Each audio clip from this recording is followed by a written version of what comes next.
Salut, c'est Florian, bienvenue dans cette nouvelle vidéo. Dans cette vidéo, je vais te présenter mon top 5 d'ETF pour PEA à acheter en octobre 2022. Pourquoi à acheter en octobre 2022? Tout simplement parce que parmi les 10 ETF pour PEA qui sont, d'après moi, les 10 plus intéressants à détenir, il y en a 5 qui ont surperformé le marché. C'est ceux que je t'ai présenté dans la vidéo d'hier. C'est ceux qui ont le moins baissé ce mois-ci, étant donné que tout le marché est dans le rouge, ils ont quand même baissé, mais un petit peu moins que le reste. Et aujourd'hui, je te présente les 5 ETF pour PEA qui ont connu la plus forte baisse au mois de septembre 2022. Donc ce mois-ci, on a des baisses comprises entre moins 2 et moins 14%, il me semble. Donc hier, je t'ai présenté ceux qui ont fait moins 2, moins 3 et jusqu'à moins 5%. Et aujourd'hui, je te présente les 5 qui ont le plus baissé. On va commencer avec celui qui a le moins baissé des 5 pour aller vers celui qui a le plus baissé. Donc le premier, tu le vois ici, c'est le Amundi MSCI World. C'est donc un ETF investi sur des actions.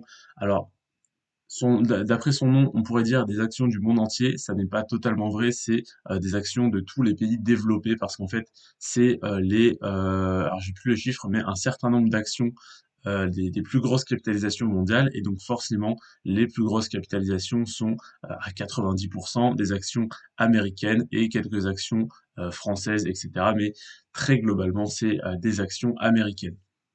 Donc cet ETF qui est investi sur disons le monde entier, en tout cas le monde développé de nos jours, a fait moins 6%. Donc c'est les plus grosses capitalisations mondiales qui pèsent le plus lourd dans cet indice, donc Apple, Microsoft, etc. Et c'est des actions qui ont énormément perdu en valeur, ce qui explique la baisse de 6%, qui est quand même une baisse assez importante sur un mois. Et il est toujours bon de rappeler que sur 10 ans, sur les 10 dernières années, on a quand même une hausse de 195%.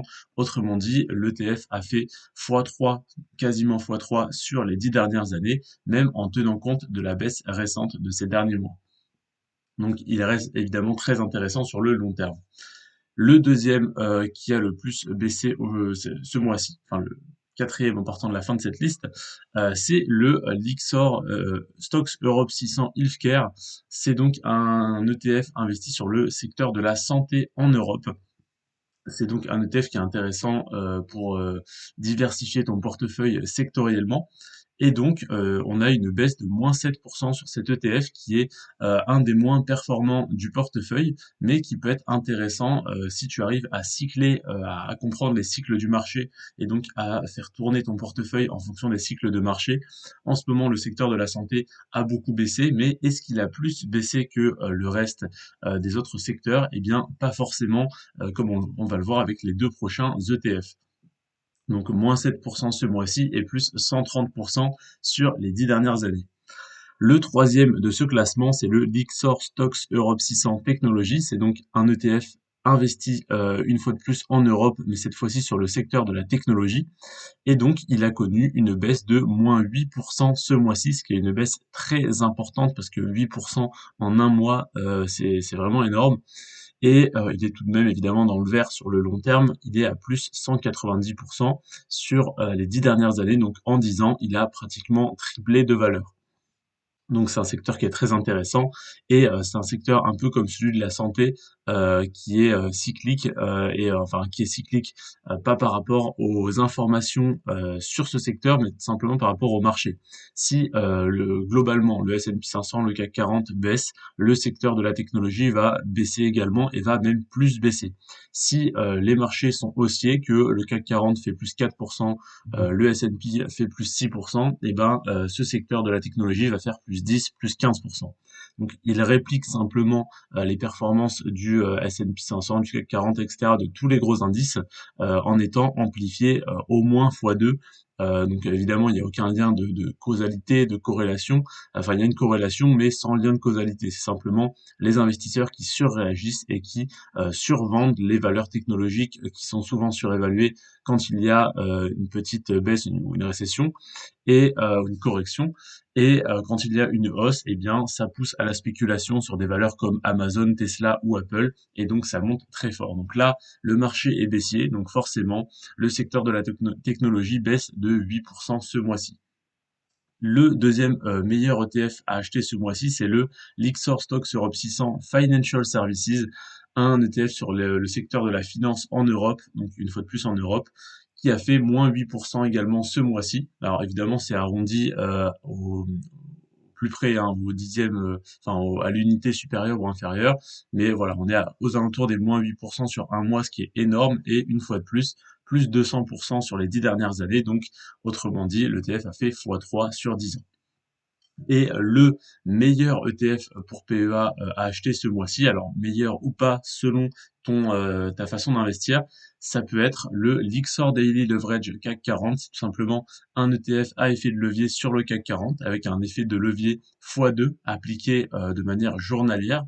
Et donc cet ETF, je t'ai mis d'ailleurs la courbe juste là, tu as une croissance sur 5 ans de 20%, ce qui est ridicule, et sur 10 ans de 131%, ce qui est pas mal, mais pas fou non plus. Et pourquoi cet ETF m'intéresse? Eh bien, tout simplement parce que lorsque tu as une correction comme en mars 2020, par exemple, on est passé de 25 euros aux alentours des 10 euros. Eh bien, si tu l'avais racheté à ce moment-là, voilà, tu aurais pu le revendre, eh bien, même pas un an plus tard, et tu aurais fait un x2. Donc c'est vraiment un ETF qui est intéressant dans ces moments-là. Hop, mars 2020, 10 euros, et puis novembre 2020, 18 euros, 20 euros. Et donc voilà, ça remonte assez rapidement. C'est un ETF qui peut être intéressant si tu essayes de faire des petits trades à court ou moyen terme, donc sur quelques semaines, quelques mois ou un an maximum. Par contre, c'est pas un ETF que je détiendrai sur le long terme ou que j'achèterai en DCA. Mais simplement, c'est un ETF. Là, comme tu vois, on a une très forte baisse. C'était monté à 34 euros. Là, on est redescendu à 21 euros, 21, 22.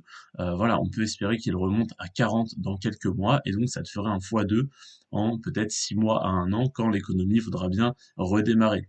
Évidemment, ça peut tomber plus bas, parce qu'en plus, il y a un effet de levier x2.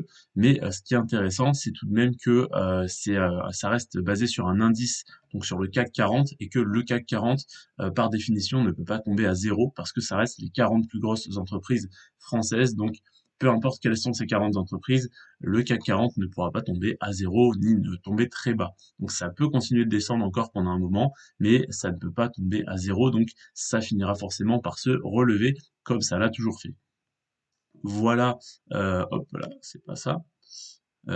Voilà pour cette analyse. J'espère que ça t'a plu, j'espère que tu as tiré les informations qui t'ont été intéressantes. Si tu as un avis à me donner éventuellement sur cette nouvelle façon de faire les vidéos en capture d'écran vidéo, n'hésite pas à m'en faire part, ça m'intéresse.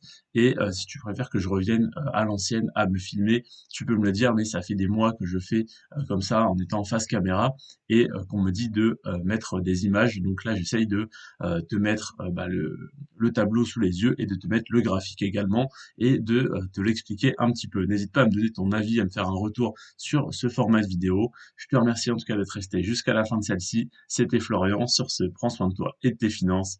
Ciao.